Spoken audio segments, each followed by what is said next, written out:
Cross పట్టి ఎలా cut చేయాలంటే ఫ్రంట్ పార్ట్, బ్యాక్ పార్ట్ మధ్యలో ఒక పేపర్ పెట్టాలి. నేను చూపించిన విధంగా 2 ఇంచెస్ క్లాత్ ఉంటుంది కదా! దాని మధ్యలో ఒక పెన్నుతో లైన్ గీసుకోవాలి. తర్వాత అది కట్ చేయాలి. అదే పేపర్‌ని తీసుకొని లాస్ట్‌లో లైన్ ఏసుకోవాలి. అట్లా ఆ విధంగా నేను చూపించినట్టు అట్లా లైన్ ఏసుకోవాలి. తర్వాత ఆ పేపర్ తీసుకొని అట్లా ఒక హాఫ్ ఇంచ్ క్రాస్‌తో ముందుకు నేను చూపించే విధంగా ముందుకు హాఫ్ ఇంచ్ క్రాస్‌తో ఆ పేపర్‌ని పెట్టి అలా లైన్ ఏసుకోవాలి. తర్వాత నేను వేసిన లైన్‌ని 2 సార్లు అంటే హాఫ్ ఇంచ్ గ్యాప్‌తో 2 సార్లు అట్లా గీసుకోవాలి.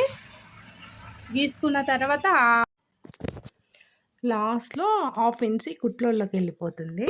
అలా క్రాస్ పట్టి ఈజీగా చాలా సింపుల్‌గా తయారు చేసుకోవచ్చు.